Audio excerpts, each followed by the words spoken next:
กำลังก่อสร้างเพราะว่ามันสิเป็นทางเที่ยวไป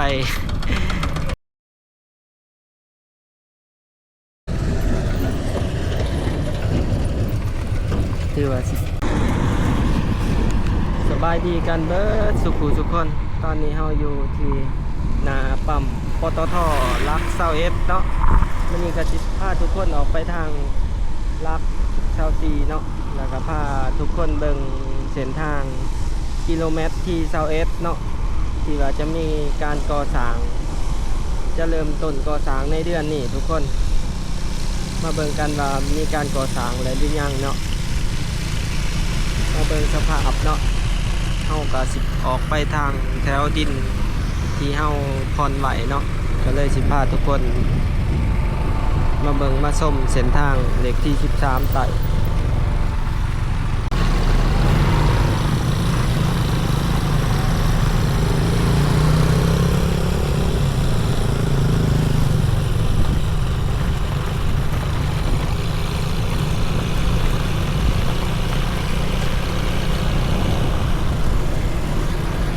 ตอนนี้เราก็อยู่แถวไฟแดงเนาะทุกคนคือว่าเส้นทางนี่ก็บอนนี้ก็ยังบ่ทัน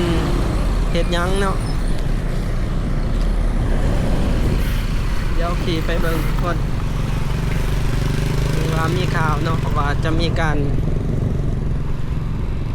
ซ่อมแป้งหรือว่าสร้างถนนเส้นนี้เนาะจากกิโลเมตรที่21ถึงกิโลเมตรที่70ก็คือว่ารวมระยะทางอยู่50กิโลที่แผนในการก่อสร้างกำหนด3ปีเนาะให้แล้วสมบูรณ์แล้วก็มีการรับประกันรักษาอีก7ปีทุกคนแต่ว่าปัจจุบันนี่จากที่เราเห็นนี่ก็ถือว่ายังบ่ทัน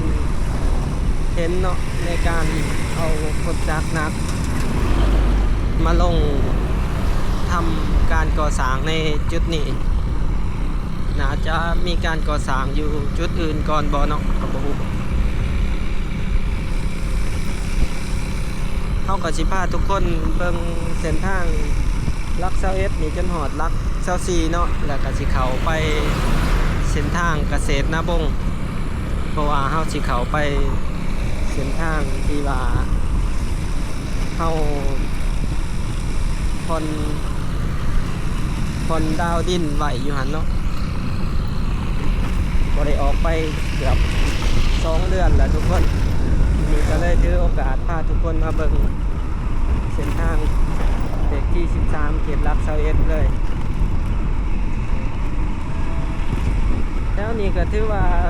ค่อนข้างว่าเป็นชุมชนใหญ่ทุกคนแถว2ข้างทางนี่เนาะก็มีสิมีบ้านโคกสะอาดไผ่รอบในเขตนี้เนาะคือว่าคนก็เริ่มร้ายในเขตนี้หาสร้างหนทางแล้วนี่โอ้เขตนี้นี่ก็ให้เข้าเรื่องผู้คนนี่เนาะที่เป็นอีกจุดหนึ่งที่ว่าจุดสูงเศรษฐกิจใหม่แล้วล่ะในเขตนี้เนาะเพราะว่ามันเป็นเส้นทางซ้ายลาวจากซ้ายไต่คนเที่ยวร้ายเส้นนี้เนาะ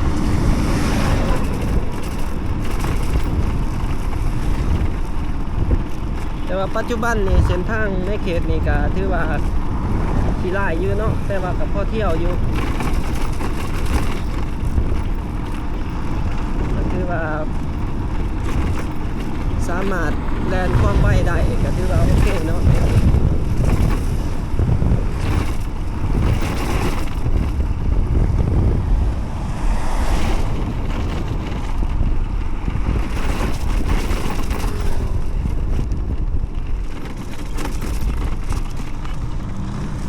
เขตนี้ก็สิมีค่ายทหารหลายกองพันใหญ่อยู่ลัก21ก็มีค่ายหนึ่งอยู่ลัก24ก็มีเนาะอยู่ติดกับสุสานนักรบเก่าเลย คือขวามือนี่ก็สิมีคาเฟ่เนาะเป็นฟาร์มคือว่าบอนนี่ก็เป็นทางหารอาหารคาเฟ่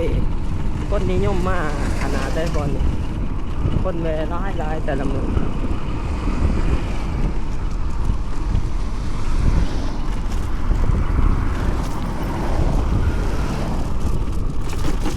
นี่เนาะสภาพพ้นทางก็ประมาณนี้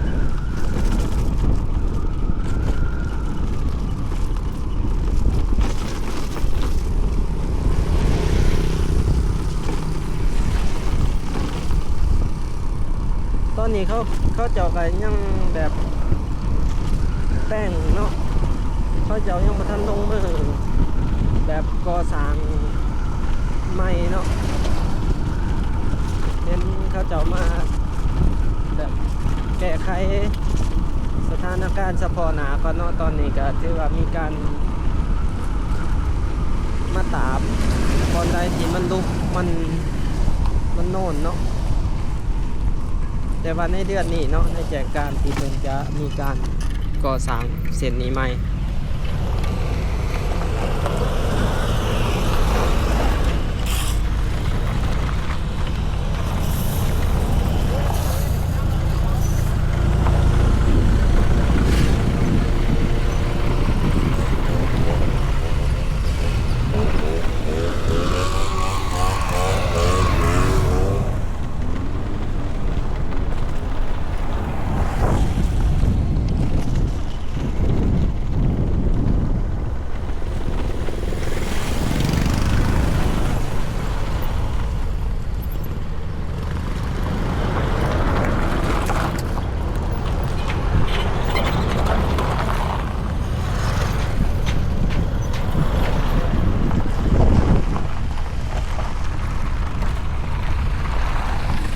ทุกคนเขาก็เข้ามาทาง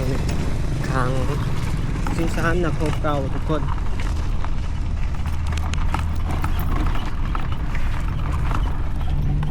เส้นนี้ก็ถือว่ามีการก่อสร้างเนาะ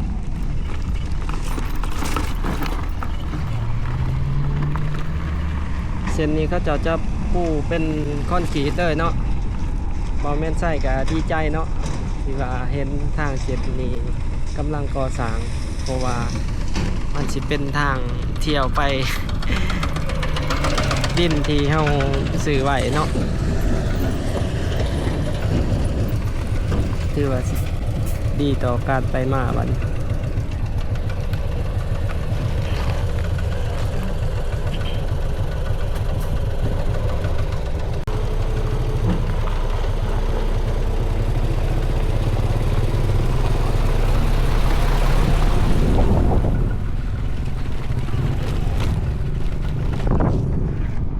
ถือว่าเพิ่นเฮ็ดขอบทาง2ทางค่อนข้างว่าคืบหน้าร้ายแหละเนาะต่อไปก็เป็นการเททั้งถนนเนาะมันเป็นเส้นทางไปตรงเสริมเหล็กเส้นทางนี้ก็สิเป็นเส้นทางเขาไปวิทยาลัยแห่งศาสตร์เนาะก็คือคณะเกษตรศาสตร์เนาะเกษตรนาบงที่หลายๆคนเดินกัน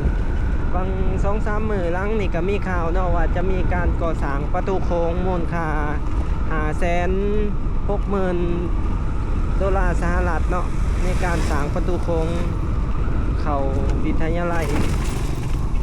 คณะเกษตรนาบงในเครือของมหาวิทยาลัยแห่งศาสตร์เนาะทุกคน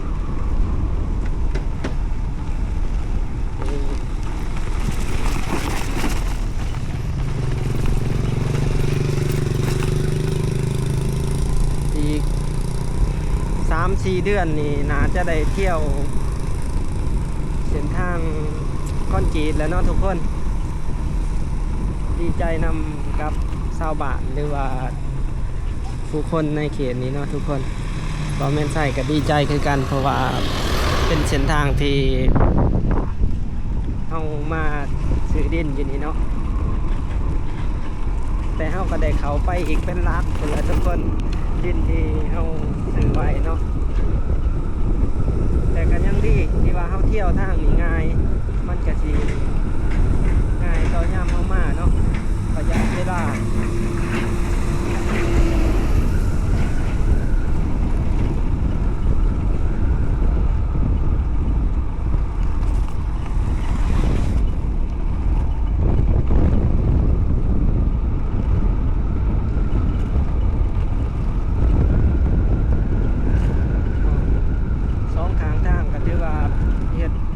ระบายน้ำมันค้างว่า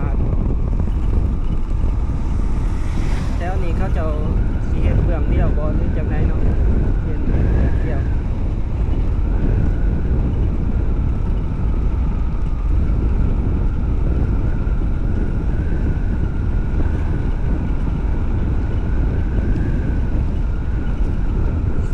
เส้นนี้ก็สิกว้างอยู่ประมาณน่าจะประมาณ12 เมตรนี่แหละทุกคนเขาเจาะเองแล้ว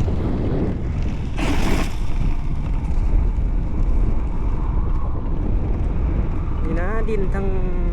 ขวามือเขานี่บ่ได้บ่อนี่ขันได้บ่อนี่ก็สบายเลยบ่ได้เขาไปไกลหลายแต่เขาได้ไปไกลเติบไปจากถนนเลขที่13ไต่เขาไปหาจุดทางแวเขาดินก็ตกอยู่4 ลักแหละทุกคน4 ลัก5 ลักเนาะเขาไปอีกลักหนึ่ง6 บาท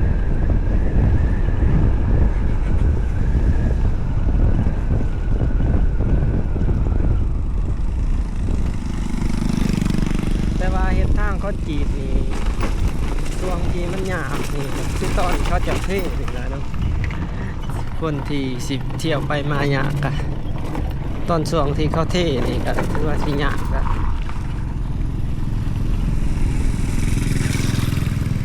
แต่ก็สิใครแน่ช่วงเขาเฮ็ดก็ผู้ดีสิวิทย์อันนี้เนาะพอดีชีวิตยามฝน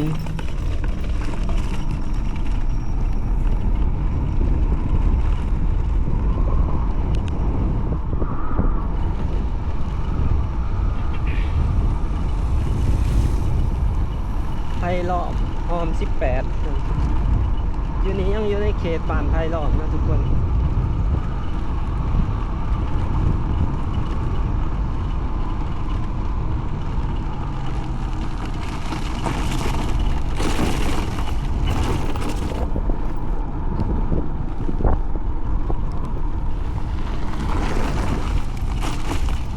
เส้นทางนี้ก็ถือว่าสิออกไปสอดแถวเกษตรนาบงแล้วก็ไปทางวัดนาคเนาะขึ้นไปทางมีบ้านหลายบ้านเนาะขามไปนำเงิม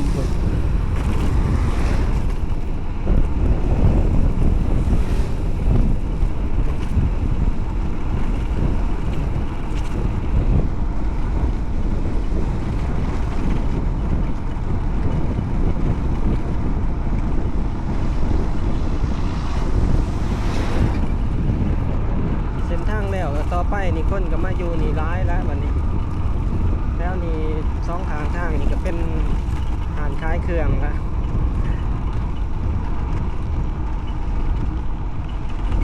วันนี้ก็มีหวย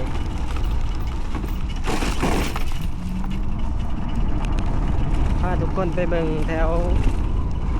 ดินจัดสรรเลยเนาะในเขตนี้ผู้ใดที่อยากได้เนาะอยากมาซื้อไก่เอาแม่นไส้ก็สามารถมาซื้อนำได้เด้อทุกคนนำมาซื้อนะบ่แม่นมาซื้อนำบ่าวแม่นไส้เลยนี่เนาะทางเขาโครงการดินจัดสรร3-4 บอนทุกคนที่ว่าเขาจะมาเฮ็ดดินจัดสรรเนาะแต่ละบอนก็มีหลายต้นเนาะดินดำน้ำซุ่มเขตนี้ถ้าผู้ใดอยากมาซื้ออากาศเย็นดีมันมีป่ามีดงในเขตนี้ถ้าผู้ใดอยากมาซื้อม่วนอากาศเย็น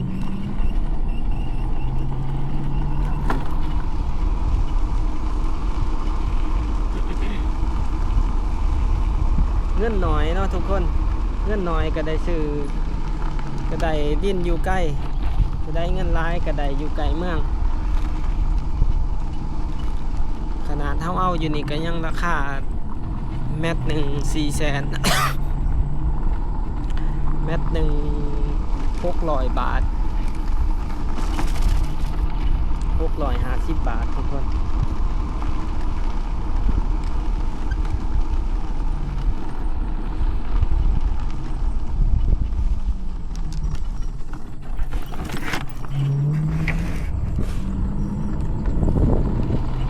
เขามานี่ก็มีรีสอร์ทอีก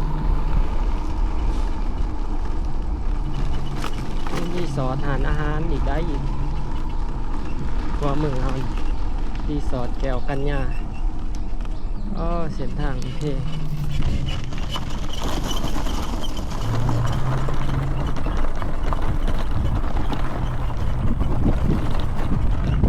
มีสายมือไปนี่กับเป็นดินจัดสรรแมต430,000 กีบมีประมาณ50 ปลายตอนเนาะบอ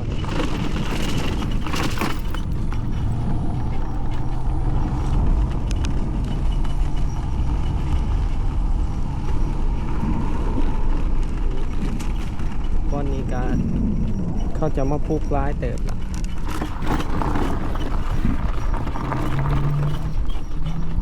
4-5 ลังแล้วแต่เขาไปอีกทุกคนประมาณ200 เมตรตัวละสีหอดดินเฮา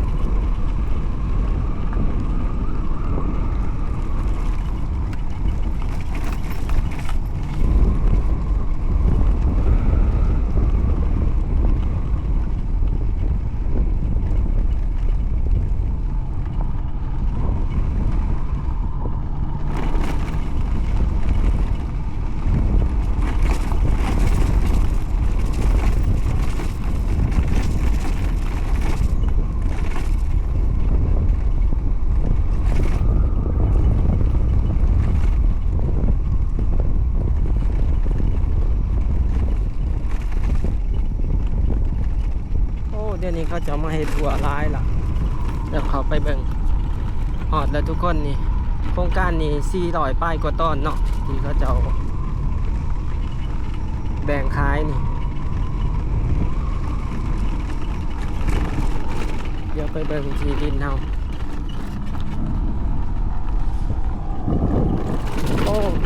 จะมาใส่ลักหัวแถวไหนเกือบทุกต้นแล้วเนาะย่างแต่ทางที่เขาจะบนทันใส่ทางคนจองใส่รับหัวเกือบเบิด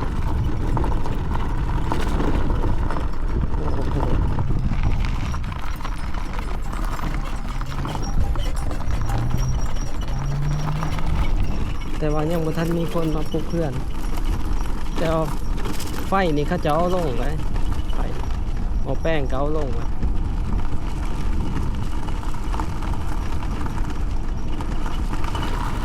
บ่ได้มา2 เดือนเนาะมาเบิ่งว่าเขาเจ้ามาปลุกเพื่อนแล้วบ่ซึ่งท่านมีคนมาปลุกเพื่อนครับ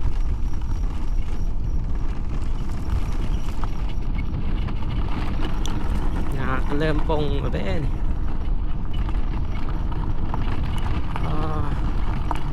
นี่เนาะดินเฮาทุกคน13 คูณ 20เอาซื้อไว้กะ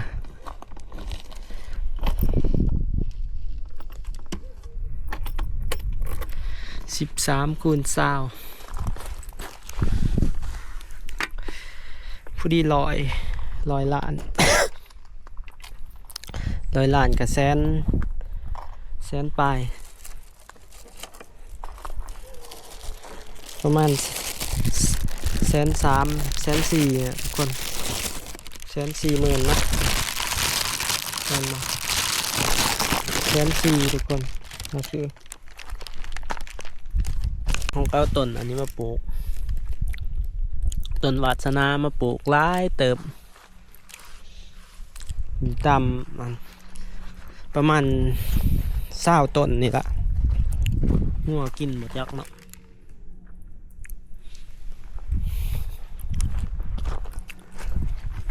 ต้องเป็นน้อยหนึ่งกำลังเป็นใบขึ้น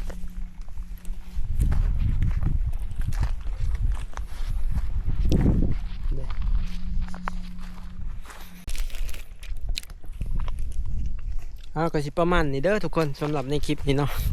พาทุกคนมาเบิ่งดินจัดสรร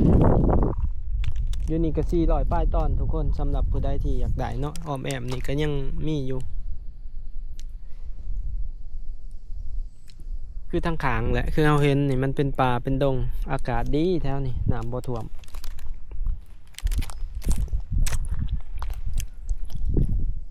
บ่แม่นใช้เงินบ่หลายอยากได้จักอันไรหนึ่งเนาะมาเฮ็ดเกษตรพอเพียงเฮ็ดน้องป้าผู้น้องป้าอยู่แบบสบายขุดน้องปลูกตูบเฮ็ดเกษตรแต่ว่าเงินบ่หลายเอาซ้ำนี้ก่อนโฮมนี่ก็ยังเฮาก็จ่ายได้ครึ่งเดียวนี่ ขอจ่ายไปทุกคนก็สิมีอยู่ประมาณนี้เด้อทุกคนถ้าผู้ใดมักคลิปนี้ก็อย่าลืมกดไลค์กดแชร์กด Subscribe เพื่อเป็นกำลังใจให้กันนะทุกคนตอนนี้บ่าวเอิ้นใส่ก็ต้องขอกล่าวคำว่าขอบใจและ